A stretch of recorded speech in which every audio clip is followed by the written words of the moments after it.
Monday here on the Locked On Steelers podcast, and we've got a lot of mailbag questions. We'll get to all of them right here on today's episode. I'm your host, Chris Carter. Let's get into it. You are Locked On Steelers, your daily Pittsburgh Steelers podcast, part of the Locked On Podcast Network, your team every day.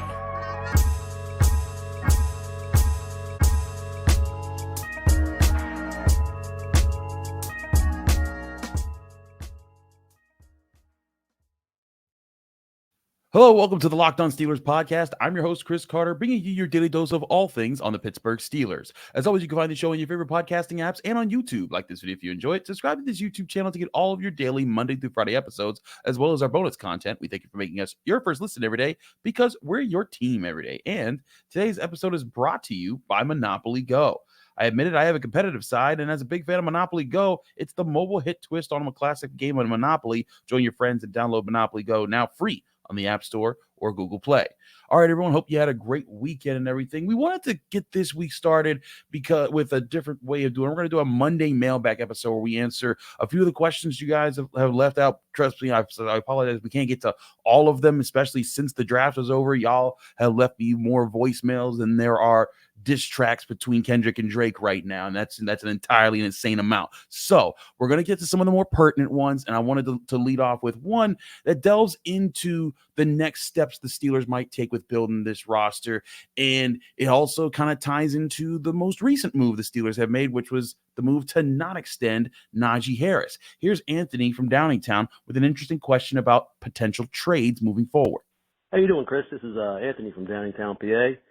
Long-time listener, first-time caller. Love your show. You got great insight on the team. Great guest. I listen to it every day. Got some insight for you. Najee for Aiyuk. Both have a year remaining on their contract. I think Najee's from the San Fran area. I'm sure he'd like to play there. And Aiyuk said he looks like Tomlin, right? So it's got to happen. Let me know what you think. Thank you, Anthony, for the question. As always, if you ever want to call into the show, you can do so at 412-223-6644. Leave your name, where you're from, keep your question under a minute. We'll get your answer on your question on the show and get it answered here. First of all, it's just funny. Brandon Aiyuk does look a little like Mike Tomlin. It's kind of stupid. Omar Epps used to be the comparison, but it's kind of wild how Brandon Aiyuk has now entered the chat of that conversation. Okay, but now that joke's done, let's go into the logic here of how this would have to play out. I hear you on, Najee being from San Fran, but why would San Fran do this? They have Christian McCaffrey.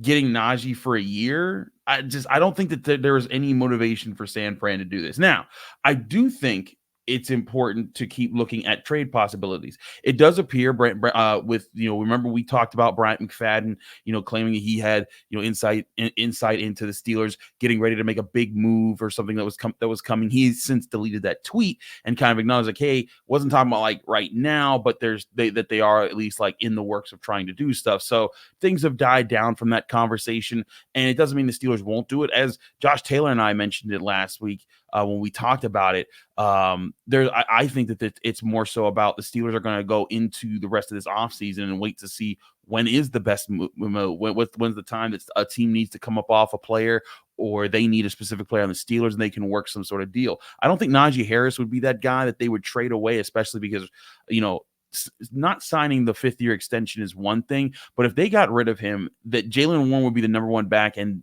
then who's your backup? Just Cordell Patterson. I think right now the Steelers, they want their offense, if they're going to try running the ball this year, they still want that 1-2 punch. And maybe Jaylen Warren is the future guy. Maybe they move on from Najee Harris and Jaylen Warren's the number one, and then they draft another guy later. But I just don't think that's the move right now. I do think, and there's been more people suggesting this around media, the potential of maybe moving a Dan Moore Jr. at this point, because he's a guy with 3 years of starting experience who we're kind of getting the sense isn't going to start this upcoming year. It's probably going to be Fautanu in the right and Broderick Jones on the left. And when you look at that situation, I still think it would behoove the Steelers to keep Dan Moore in case an injury happens or you just need to plug him in. And hey, this is a guy who's played for years. But if there's a team out there that wants to give you anything you can work that into getting something that's going to last you longer than what you'll have with Dan Moore, because he's on the last year of his rookie deal. And if you're not going to re-sign him after that, he's going to go into the free agency and he might get you a comp pick. But what if you could use Dan Moore along with a draft pick to get one of these players that we're talking about? Like, let's say the Broncos, maybe Dan Moore and like a fourth or a fifth is enough to get Cortland Sutton off the Broncos, or any of the other directions that you could go right there. I know there's a lot of, every time I name a wide receiver, I'm told, no, you're stupid. They should go get DK Metcalf. No, Chris, you should have brought up Justin Jefferson.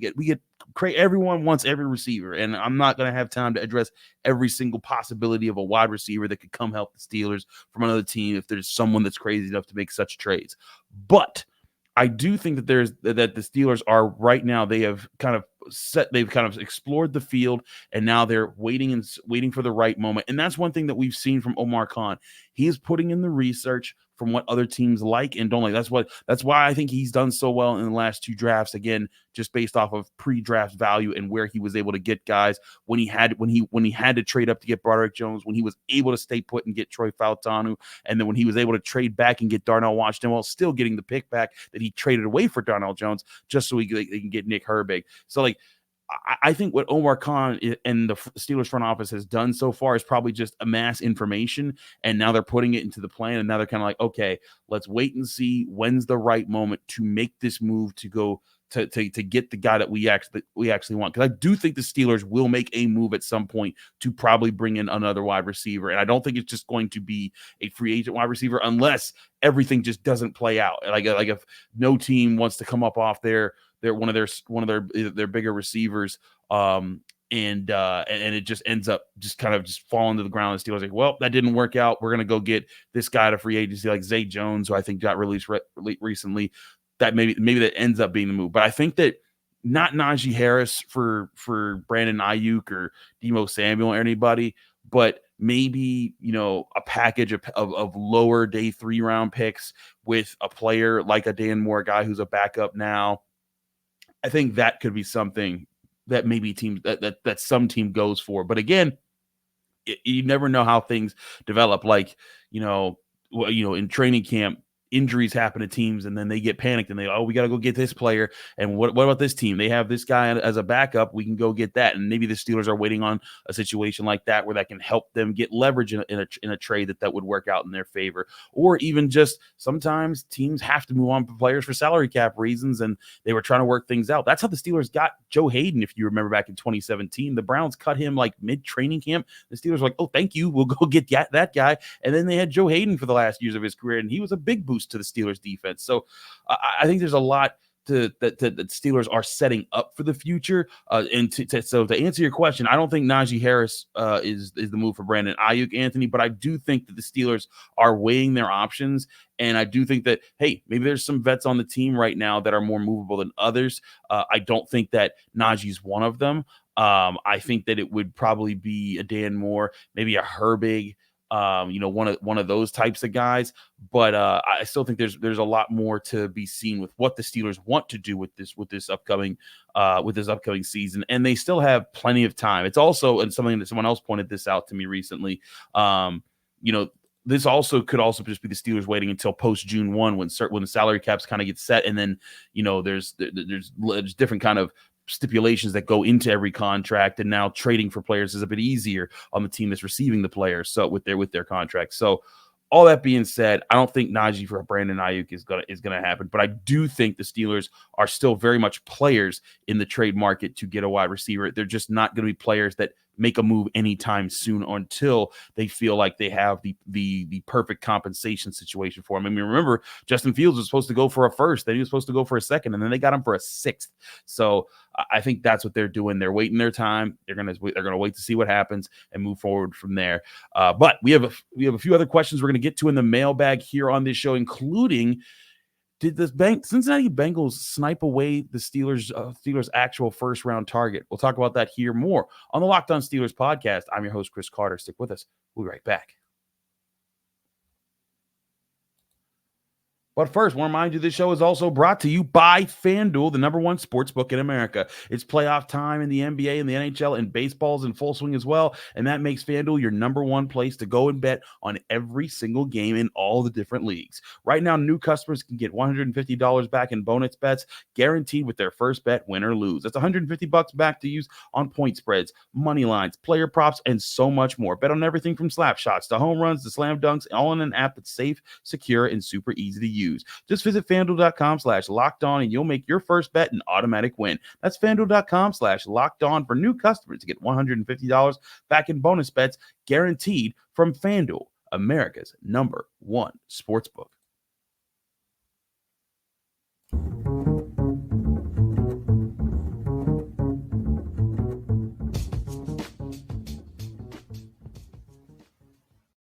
Back here on the Locked On Steelers podcast, I'm your host, Chris Carter. We continue our show today answering your questions on the Locked On Steelers hotline and our mailbag episode. Remember, you can always call into the hotline at 412-223-6644. It goes straight to a voicemail. All you got to do is leave your name, where you're from, and keep your question under a minute. And we will get your question on the show as best we can. Sometimes we do get overloaded with questions like we kind of are right now, but then that's when we try to pick through, get the ones that I think are, there's also a lot of repeat questions. So if you hear someone else ask your question, most likely they just got it in before you. Sorry if that happens. Trust me, it happens a lot, and it's just a thing. But we always try to get people on here.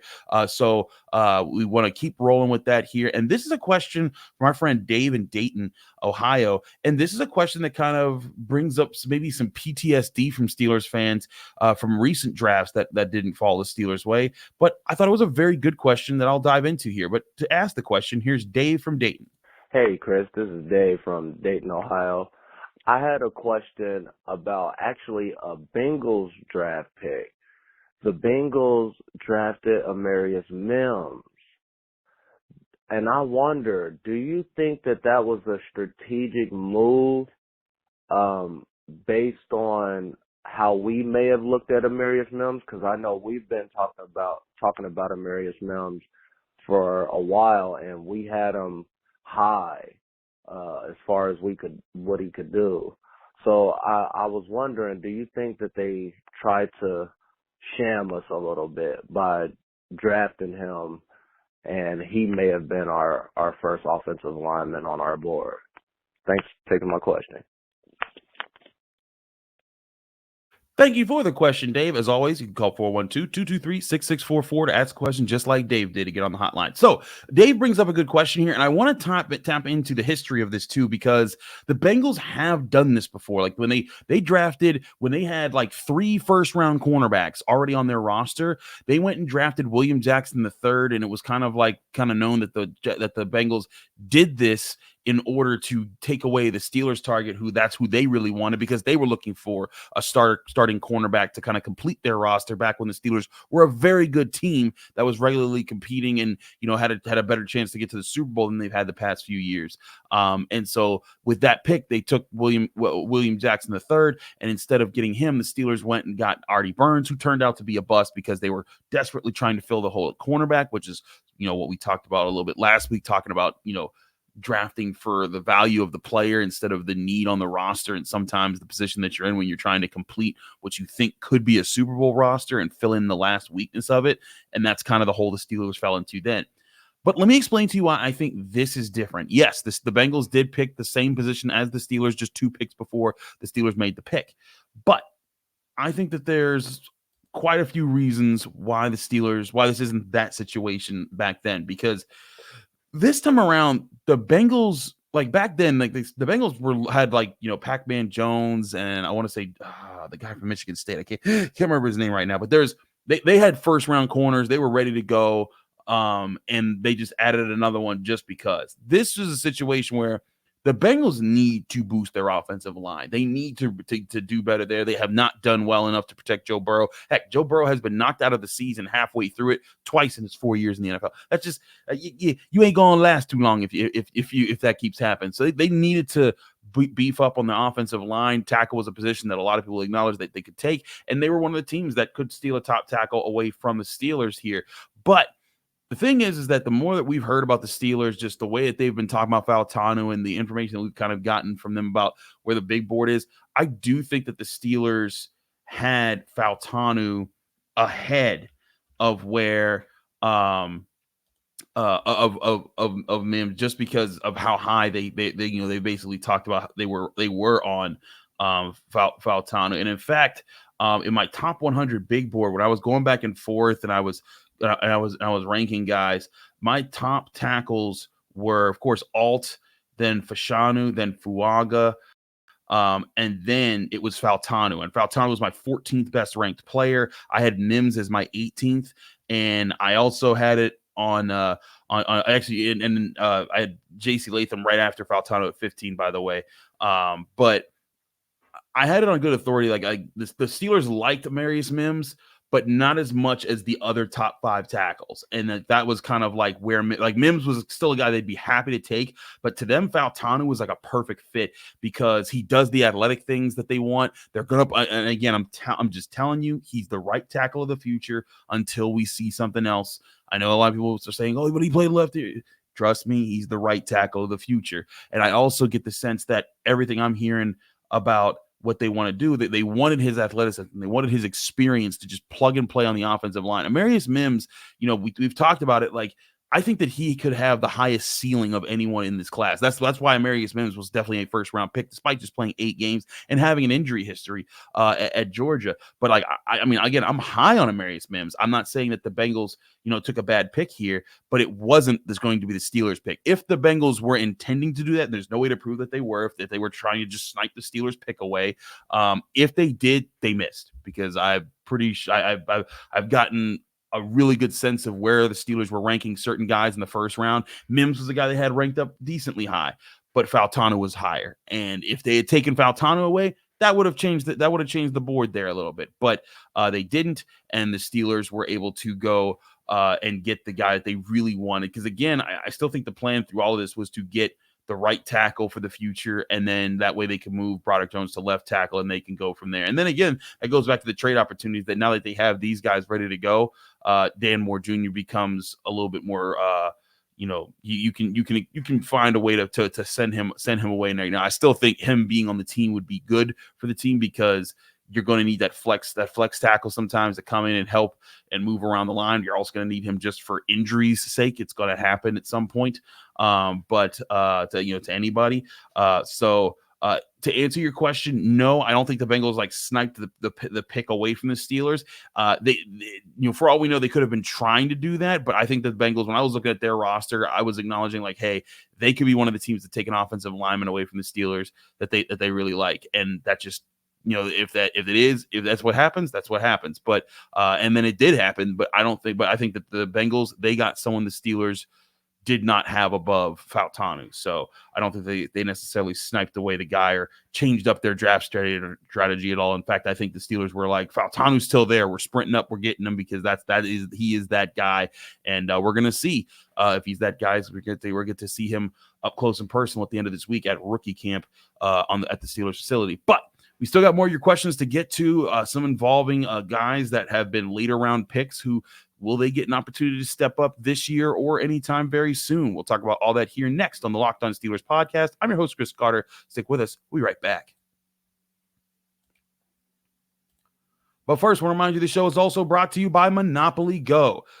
We got to pause the time on Monopoly Go, because I know what you're thinking. Like, hey, Chris, you talk about Monopoly Go a lot. We get it. You like the game. It's not just that I like the game. I like the way that Monopoly Go as an app is easy to download on your phone, and it's easy to team up with friends and family whenever you're playing Monopoly, and for all the different ways you can play Monopoly. It's not just the same game as before. You can play games teaming up with your friends on timed tournaments where you work together and you build up each other's boards, and the more that you win together, the more awesome the prize that you can unlock in the game. You get unique stickers to trade with your friends, to complete albums for bigger prizes. You get cool new playing pieces to travel the boards with, and hilarious emojis to taunt friends when you smash their buildings or heist their vaults. Monopoly Go is an amazing mobile game you can download to your phone right now. It's exciting, and there's something new every day with constantly changing tournaments and challenges. A ton include their own unique mini games like digging for treasure or a robot pachinko machine. And there's always new timed events that help you win big, like massive multipliers for everything you win or even rent frenzies. There's also something for everyone to enjoy in Monopoly Go. So go get off the bench and get on the game Monopoly Go. Download it for free today on Google Play or the App Store. Game on.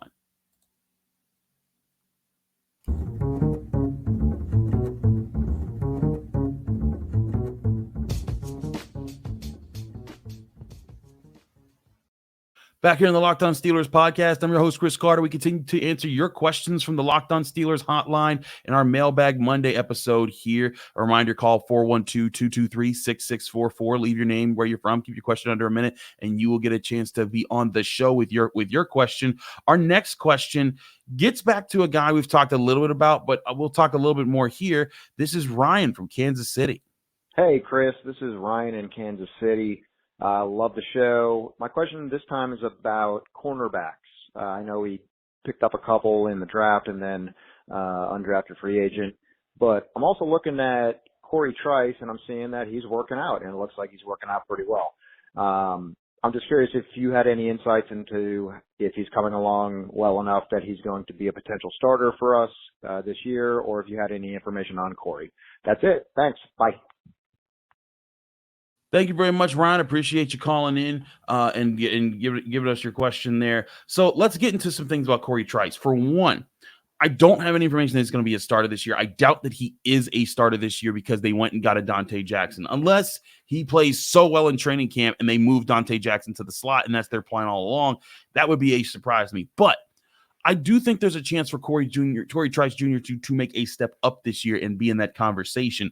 Remember, this was a guy who was, projected by some, like Matt Miller of ESPN, thought he should have been a third or a fourth round pick, and the Steelers got him in the 7th. Now, his injury history played into that, and then that he kind of lived up to that injury history in his first year, in his first training camp, let alone. But this is still a guy who has the kind of frame the Steelers want to be as part of their outside cornerback crew.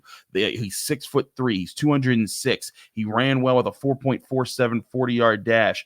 Jumps high with an 11, or jumps well, with he had 35.5 inch on his vertical. It was, I think it was 11 feet on his broad jump. So he's very explosive, has a good shuttle and 3-cone times for cornerbacks. And to me, when I look at those numbers, I mean, his overall relative athletic score is a 9.68. Joey Porter Jr.'s was a 9.72. So like he has the athleticism to get there as long as he can be healthy. Now, will he take the starting job this year? Again, I don't know. I think that they need to figure out what they're doing at slot cornerback, and maybe, I don't think that's going to be his thing. He's more of an outside guy. But again, as we talked about last week, the Steelers have now kind of amassed these group of young corners like Ryan Watts, they just drafted this year out of Texas, Darius Rush, they picked up in the off the practice squad during this past season. So you have those guys and Cory Trice Jr. And now you have Dante Jackson with Joey Porter Jr. over them. Now you have 3 guys that are pretty young that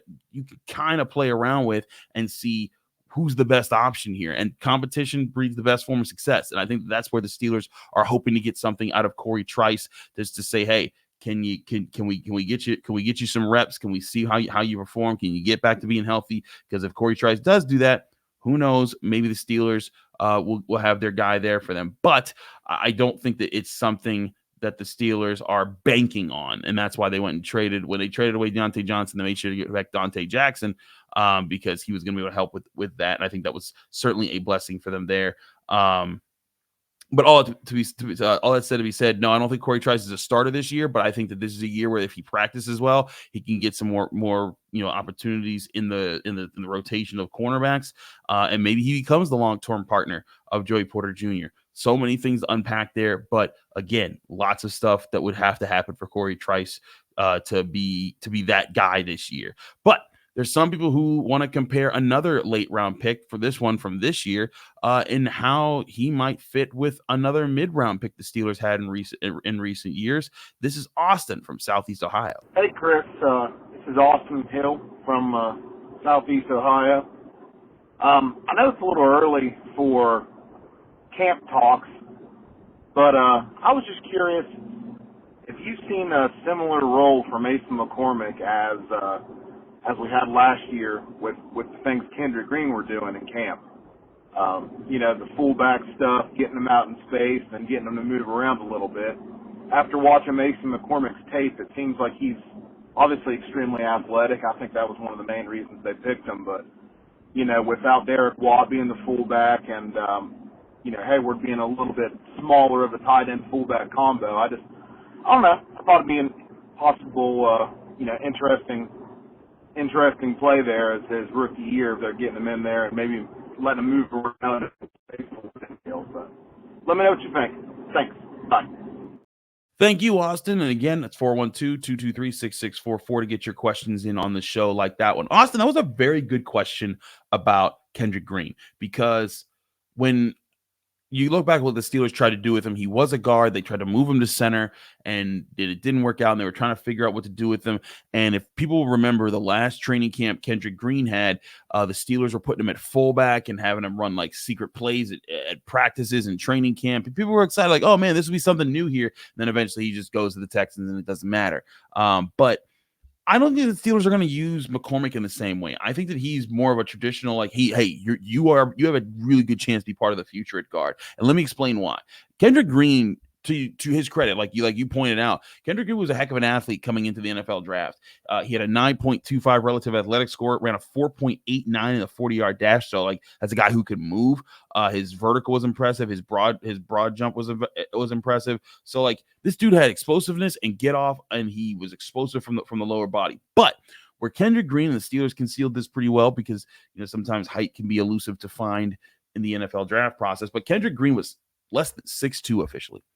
I think he was 6'1" and 7/8. And